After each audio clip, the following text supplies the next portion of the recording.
안녕하십니까. 저는 이민재 목장의 이민재 목자입니다.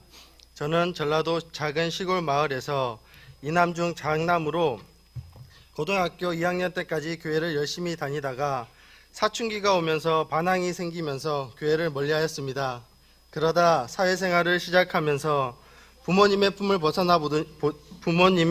벗어나다 보니 더 교회에 나가기가 힘이 들었습니다. 저는 빵을 만드는 직업을 가지고 있기에 근무 시간이 길어 밤 12시가 거의 다 돼서야 집에 돌아오곤 했습니다. 주말은 제일 바쁜 터라 주일은 지키는 것이 더 힘이 들었습니다.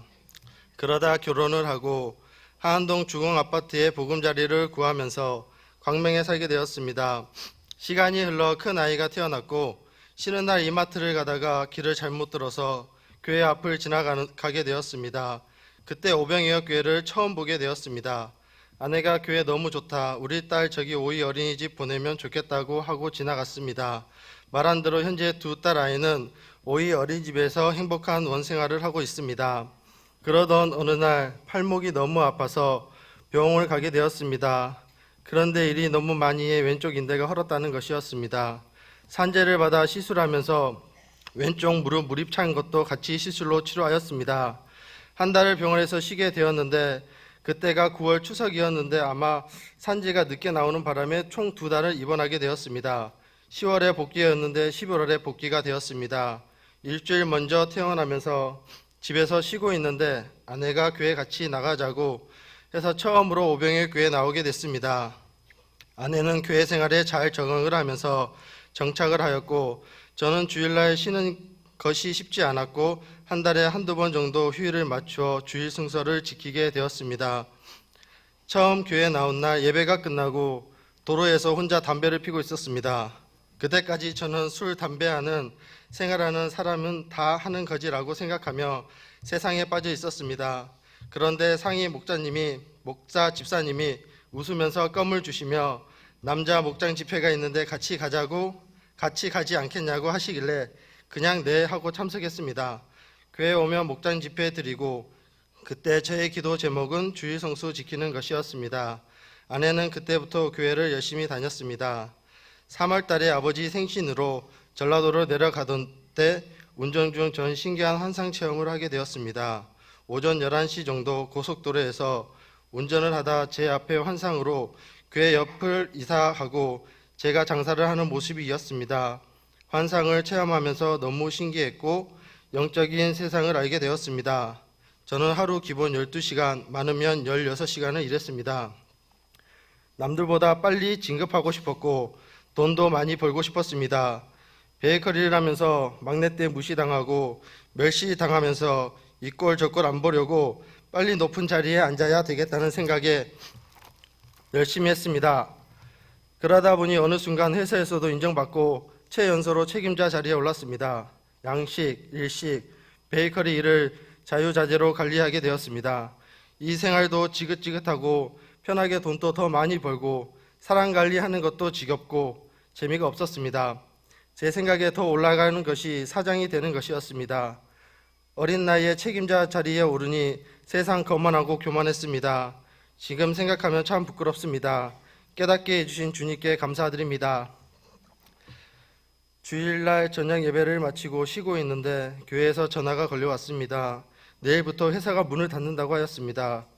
전 제가 제일 빨리 휴가를 갔다 왔다고 장난을 치는 줄 알았습니다. 그런데 정말이었습니다. 월요일날 출근을 해보니 실감이 났습니다.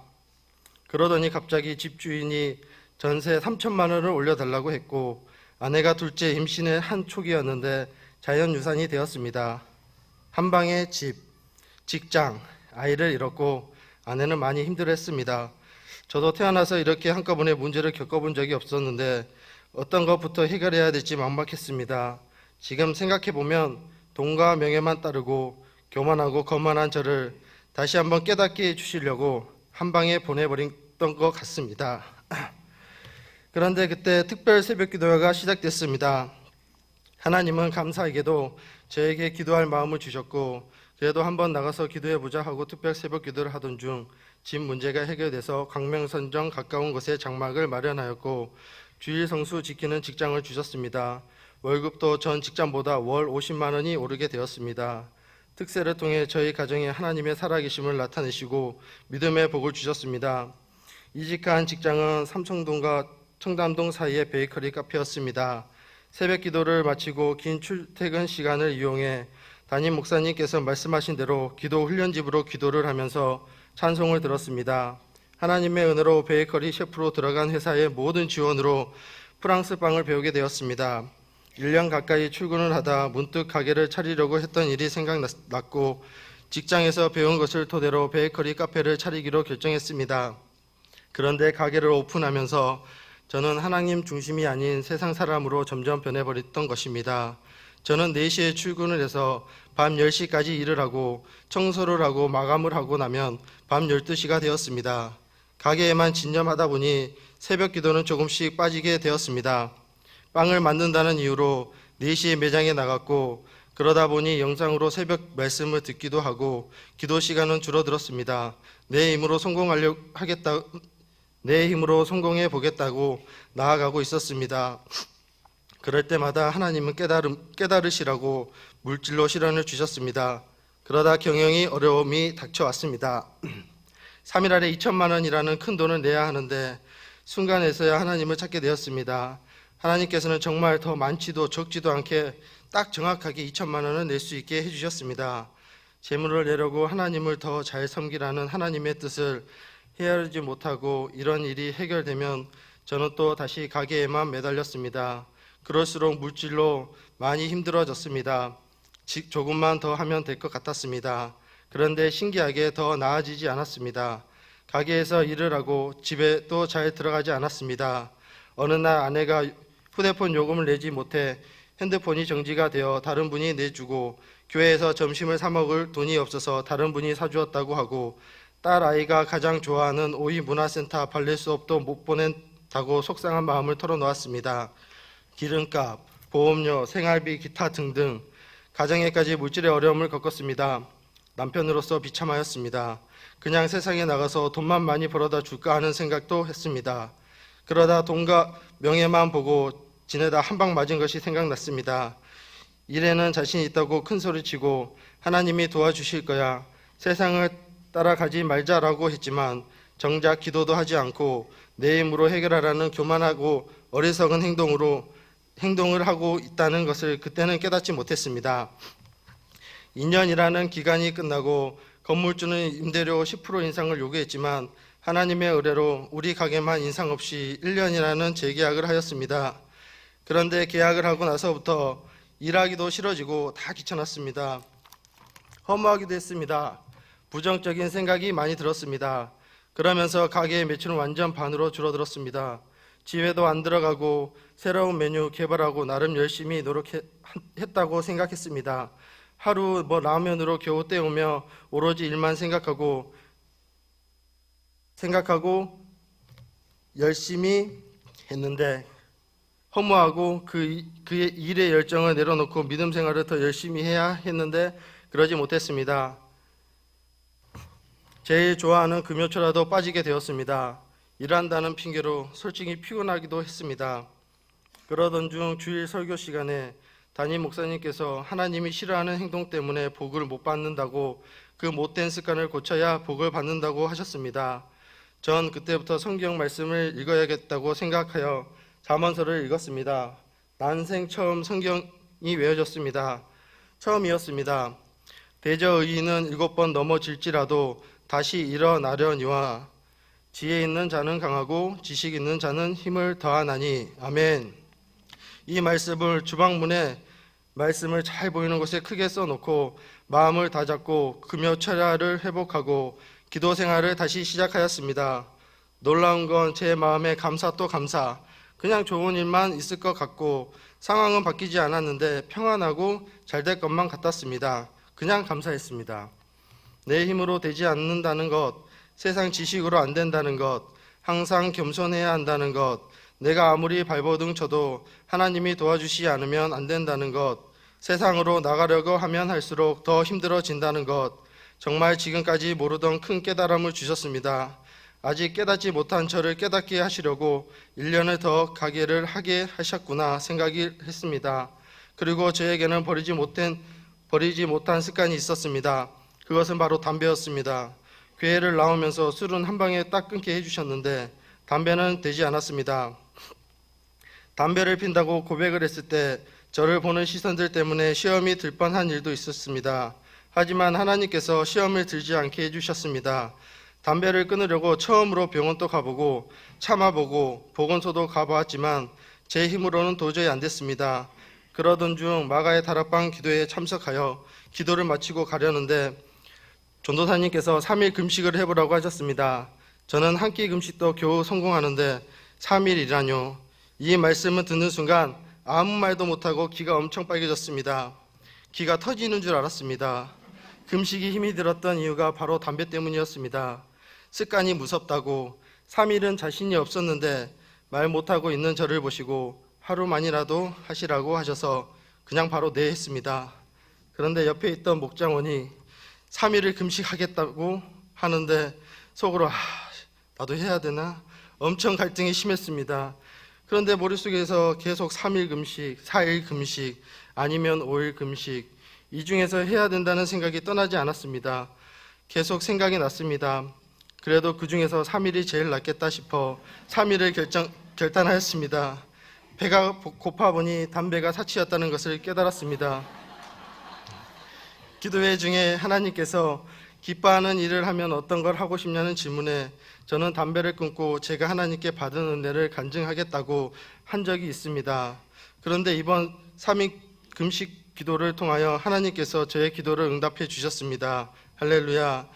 3일 금식 기도 후 다시는 담배가 생각나지 않았고 저 같은 천한 죄인을 구원하여 주시고 사용해 주시고 변화시켜 주시고 간증하게 해주신 주님께 감사 또 감사드립니다.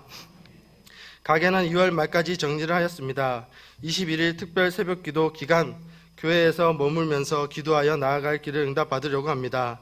그리고 살이 너무 많이 쪄서 운동도 같이 하려고 합니다. 영육 간의 균형을 잘 맞춰서 나아가려고 합니다. 매번 특별 새벽 기도 때마다 하나님은 우리 가정에 기도 제목을 주시고 큰 은혜를 경험하게 하십니다. 응답해 주실 것을 100% 믿습니다. 하나님 나라 갈 때까지 저를 사용해 주세요. 아멘. 항상 기도한 것보다 더 좋은 것으로 응답하시는 하나님을 찬양합니다.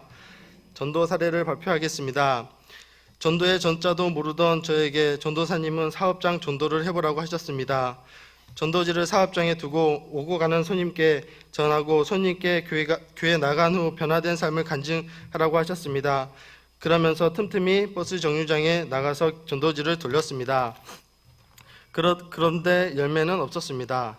그러다 한 청년이 눈앞에 자주 보였습니다. 가게 들어오라고 해서 음료수도 주고 빵도 주고 조금씩 친해지면서 전도를 하게 되었습니다. 3개월 정도 잘 나오다가 가정사와 개인 사정으로 지금은 교회를 나오지 않고 있습니다. 처음 전도하였는데 많이 아쉬웠습니다. 그러던 중 가게로 한 분이 찾아오셨습니다. 같은 건물에 있는 서울대 효병원에 입원해 계시던 권사님이 가까운 교회를 가고 싶다고 간호사께 말하고 밑에 가게 사장님이 교회를 다닌다고 하면서 소개를 해주셨다고 하셨습니다. 하나님께서 보내주셨습니다. 할렐루야. 이런저런 이야기를 하다 보니 서울대 효병원은 요양병원으로 대부분의 환자들이 혼자서는 거동이 불편하신 분들이었습니다. 그중 권사님은 하반신 마비로 걷지 못하였는데 하나님의 은혜로 많이 치유가 돼서 추운 겨울이 지나면 퇴원을 앞두고 물리치료만 받고 계셨습니다. 먼저 영상으로 매일 새벽 기도를 들으시라고 소개해드렸고 담임 목사님의 설교가 너무 은혜롭다고 하시며 주일 예배에 가고 싶다고 하셨습니다. 전화번호를 받고 바로 아내에게 전해 주었고 아내가 신방해 주었습니다. 아내와 저는 주일 예배에 오기 전 병원에 들려서 권사님의 외출 허가를 받고 주일 예배를 도와드렸습니다. 서울대 효병원 원장님은 기독교인인데 직원들만 주중에 모여서 예배를 드리고 환자부들의 컴플레인 때문에 병원에서는 기독교와 관련된 것은 모두 없애버렸다고 했습니다. 그 뒤로 전도사님과 지역장님이 양육과 기도를 하며 매주 신방해 주셨고 찬양 소리와 기도 소리가 크다고 눈총과 핍박을 받기도 하고 간호사들의 제재로 병원 입구에서 쫓겨나기도 하였습니다. 고구마를 삶아서 하나씩 환자분들에게 섬기기도 하고 때때로 까다롭게 구는 간호사원들에게 커피도 가져다 드리고 교구원들의 협력으로 환우분들께 가야금과 노래를 불러드리며 문화 공연도 해드렸습니다. 현재 병원에서 정해진 시간에 매주 예배를 드릴 수 있는 병원 예배가 생겨서 김충근 목사님이 매주 병원 예배를 드리고 있습니다. 할렐루야. 현재 권사님은 신림동 집에 퇴원하셨고 주일이면 항상 장인 장모님께서 차량 헌신으로 함께 예배를 드리시고 있습니다. 목사님의 설교를 너무 좋아하시고 새가족 학교를 이수하셨는데 계속 듣고 계십니다. 참된 영적 리더자를 찾으셨다고 하십니다. 그리고 12월, 1월 두 달은 밤 전도 작정을 하고 월, 화, 목요일 밤마다 소화동 부근에서 남성 목장과 함께 전도를 하였습니다. 몇 차례 빠진 적도 있지만 노방 전도만 나가면 즐겁고 기쁨이 넘쳤습니다. 눈이 오고 추운 날이었습니다. 그러다 문득 아내와 같이 전도하시는 전도대원들이 생각이 났습니다. 정말 대단하다고 느꼈습니다.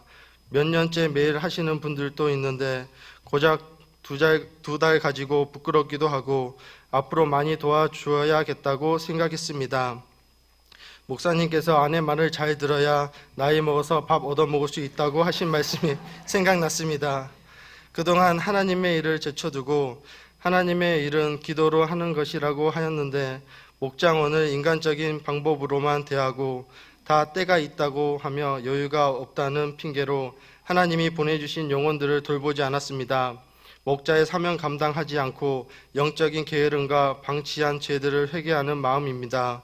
앞으로는 사람으로 보지 않고 한 영혼 귀하게 여기고 매주 목장 집회 승리하기, 십자가의 길 양육하기, 전화 신방 등 노력하고 있습니다.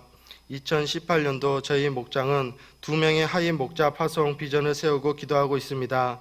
예수님의 제자도 3년을 훈련받았다고 하였는데 저도 가게를 3년 동안 운영하면서 하나님께서 많은 훈련을 받았습니다. 기도부터 해야 한다는 것, 어떤 상황에도 감사하며 하나님 한 분만을 만족해야 한다는 것, 물질이 어려워도 나눠주고 더 심어야 한다는 것, 고난이 왔을 때 기도해야 한다는 것, 세상은 허무하다는 것, 아무리 노력해도 하나님 도움 없이는 내 힘으로 아무리 해도 할 수 없다는 것, 전도할 때 하나님이 주시는 참 기쁨과 샘솟는 기쁨, 이것이 진리였다는 많은 깨달음을 주셨습니다. 앞으로 더 많이 변화해야 할 것들이 있지만 끝까지 저를 포기하지 않으시고 변화시켜 주신 하나님께 영광 올려드립니다. 지금까지 제 간증을 들어주셔서 감사합니다.